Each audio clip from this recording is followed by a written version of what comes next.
So, look, we see this as an interesting or a coincidence, if I may, that he would so haphazardly, Twitter would so haphazardly push this distraction.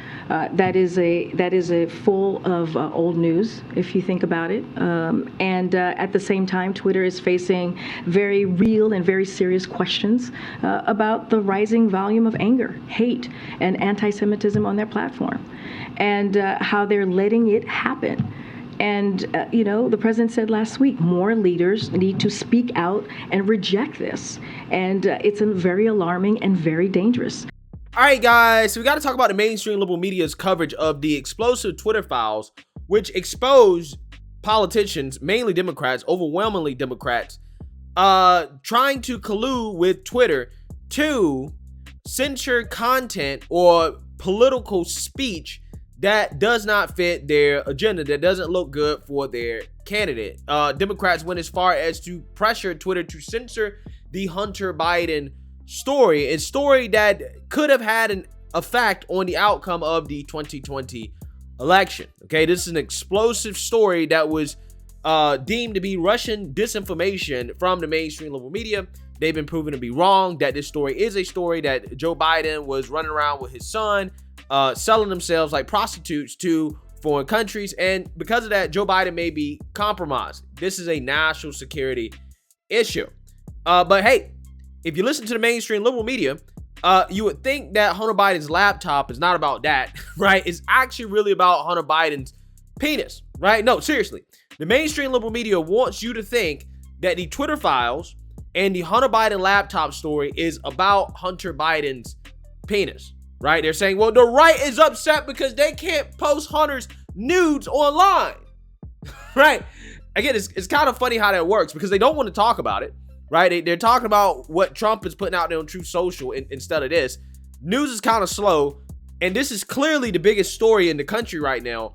And they really don't want to touch it. But the people who are touching it, again, they are smearing the journalists who exposed it, while clearly being in denial about the revelations and the importance of the Hunter Biden laptop story. Okay, it's not about nudes. But again, they never talked about this story. The mainstream liberal media has not adequately educated the public on this story. And you would think that the public, if you're hearing this story for the first time, considering that it's been out for 2 years now, you would think, well, why haven't I heard about this? Why haven't I been educated by the mainstream liberal media on this laptop story? Seems like a national security issue. Well, that's the whole purpose of the Hunter Biden genitals headlines, right? It is basically to be an excuse for, well, we didn't talk about it because it's about nudes, right? So I want you guys to understand what's going on here. First, it was, well, these are hack materials, right? That turned out not to be true. And then second, it's Russian disinformation. That turned out not to be true. And now they're saying, well, it's about Hunter Biden's genitals, right? Again, anything to avoid telling the truth, which is that this is a national security issue because the president of the United States and his son sold themselves like cheap whores overseas to countries like China and Ukraine. Hence, the soft on China approach and the let's allow Zelensky to shake down taxpayers for our money approach to public policy, as if we owe him money like he's our pimp, right? Again, that is the relationship that Joe Biden has with Ukraine and China, okay? I'm just saying this stuff should be thoroughly investigated, and the mainstream liberal media needs to be honest about this story, but they can't, because being honest will be an admission of guilt that they did not educate people about this story before the election so that they can be properly educated on Joe Biden and how he may be compromised. So that being said, I want to react to CNN and one of their very few segments about this story. And to no surprise, they're not actually really going to talk about the real issue here. They're going to deflect to everything else except the actual real issue. So without further ado, let's get into it. Musk is responding to the former President Trump. In a tweet, the Twitter CEO said, quote, "The Constitution is greater than any president." End of story. So that response comes after Trump called for terminating parts of the Constitution. Stick with me, because this is a little convoluted here. Following the release of these so-called Twitter files. What are the Twitter files? Well, it's a tweet thread posted by Matt Taibbi over the weekend, which details internal Twitter discussions in 2020 about censorship. CNN's Christine Romans is here with us. I feel like I need a flow chart, Christine. Yeah. Or a, I don't know if it's a map or a timeline or what it is. I actually made one. See, this is why I love it when you're here, because I knew you would have that.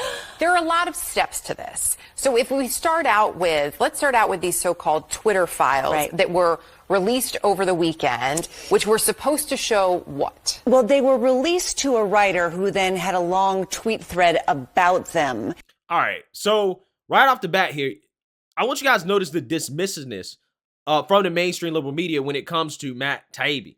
Matt Taibbi is a journalist. She calls him a writer, right? That is a purposeful smear, okay? I mean, she's being very purposeful with how she talks about him, because the mainstream liberal media, again, instead of addressing what's actually in the Hunter Biden laptop story, what it's about, no. We're going to make it about Hunter Biden's nudes, and we're also going to smear the journalists that summarize what was in the Twitter files for us as not credible, right? It's attack the messenger as a way to discredit the actual message, right?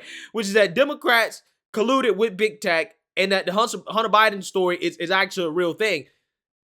Again, if you listen to these people, it's clearly obvious the bias here, right? And it's funny how they do this with things that we know are basically facts.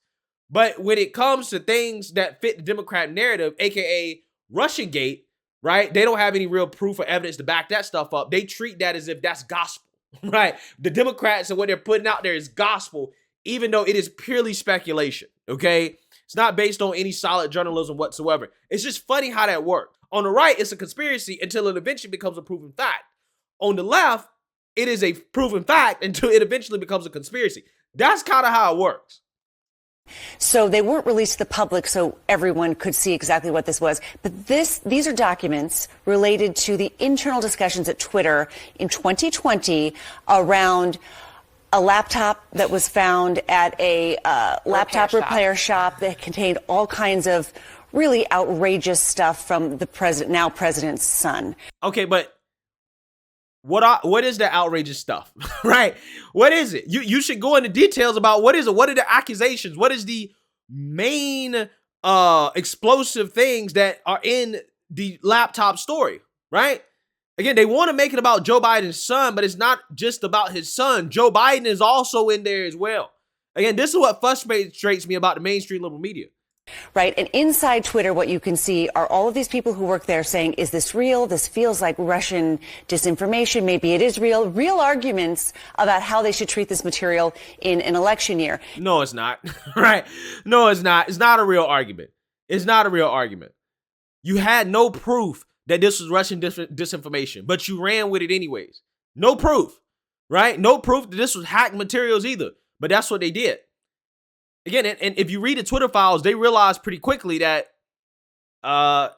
these are not hacked, right? This is not going to fly under our own policy. Again, oh my God, man.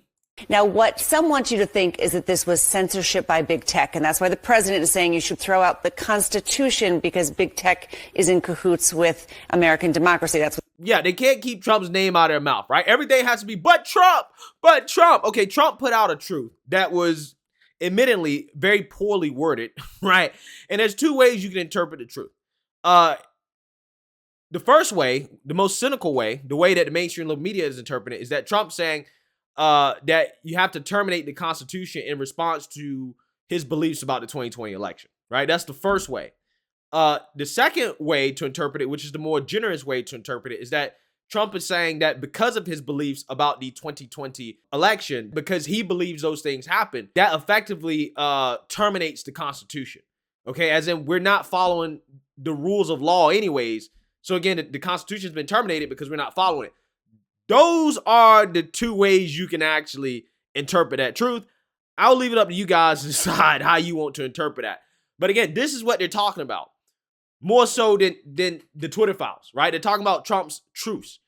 CNN, the same network that said that, hey, we're not going to become a Trump news network, has doubled down on Trump derangement syndrome, right? They've doubled down on it, okay? Because they can't help themselves. They do anything to avoid having to cover the left in a negative capacity. It's absolutely fascinating to watch. what the president thinks. But what it sort of shows is a real struggle at an important platform for how to deal with something so outrageous, so explosive, and what to actually do with it. What Poynter said, which is a media watchdog group, they said, file the Twitter files under M for meh. And the Washington Post said there's no smoking gun here. We've known a lot of this, that Twitter really struggled with how to handle this explosive story that was published in the New York Post. Also because they couldn't verify a lot of it at the time, which was a major issue. Exactly. Yes, they could. They could have verified it. They just didn't want to. Right? CBS News all of a sudden came out and be like, we forensically verified this. You could have done that when the story came out. You just were not interested in seeing whether it was true or not. You weren't interested in doing real journalism. Again, it's just funny how the mainstream little media plays these games. At the time when it came out, when they should have at least investigated it before claiming it was Russian disinformation, they just simply chose not to. They chose to ignore it or to smear it. Now that it's been proven to be true, now all of a sudden they want to come out and say, we did a forensic audit to prove that it was true, right? Where it's like, you should have and you could have done that literally at the beginning, and at least people would have been informed about what was going on. But they chose not to because they didn't want to inform people. Christine, the essential argument here from Musk and Taibbi, if you read this thread, is that there was undue political influence, that folks connected to then-candidate Biden were pushing Twitter to remove this for political reasons, right? To help with the 2020 election. Is there any evidence of that? So what you see in these files are Republicans and Democrats at times going to Twitter and saying, hey, we don't know if this is true. Hey, you shouldn't elevate this or this. There were both parties, although more Democrats than Republicans from what we've seen in this thread, but both parties would go and say, hey, this isn't fair. This is tilting the scale. There's a lot of misinformation, disinformation on this platform, and we don't like this or we don't like that. So this, again, shows the struggle, I think, Twitter had at the time to being a real arbiter of real information. We know that all of the social media sites have had a difficulty with that. Before she gets in there, I want to say this about the both parties thing, because that is something that people will bring up. The left brings up, well, it was Trump. Trump was in office and his administration did it too. And I say, okay, and I still stand on the principle. If he did that, if his administration did that, that was wrong. And if we're going to punish people for it, then we need to figure out, one, who did it, who made that request, who came up with that request, and those people should be punished just like Democrats who did it, who came up with the request, should be punished as well too. And if we're not going to punish people, at the very least, we should outlaw it and ban it, right? Like, again, that's what really frustrates me about this conversation, because the left, for as much as they want to deflect, you would think that reasonable people would come together and agree that, maybe it's not a good idea for political parties, whether they're in office or not, or political candidates, again, whether they're in office or not, pressuring social media platforms to remove information and to censor things. I think both sides can agree that is a bad idea for that to even be legal. We shouldn't allow that, okay? But no, the left, instead of just choosing to be like, look, let's even the playing field, they don't want to, because they know that the playing field is level in their direction, which is why I'd be very interested in knowing just how much did Twitter respond and approve Democrat requests more than Republicans. Maybe they only approved a few Republican requests, right? Versus approving a whole lot of Democrat requests. I'm just saying that would clearly show bias, which, we already have proof that that they were biased in favor of Democrats because the political ideology at Twitter is far left.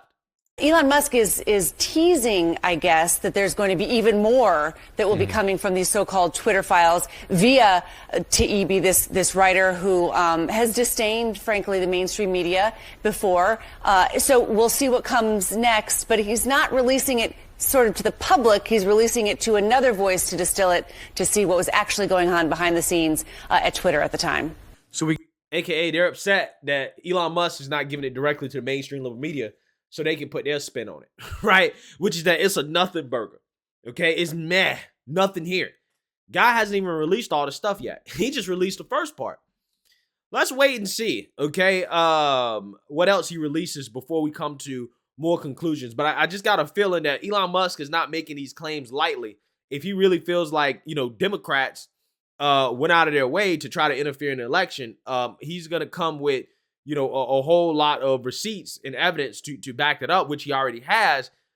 And I think there's a lot more to come, right? So let me know what you guys think. Make sure you like, comment, subscribe, most importantly, share a Black conservative perspective. Peace.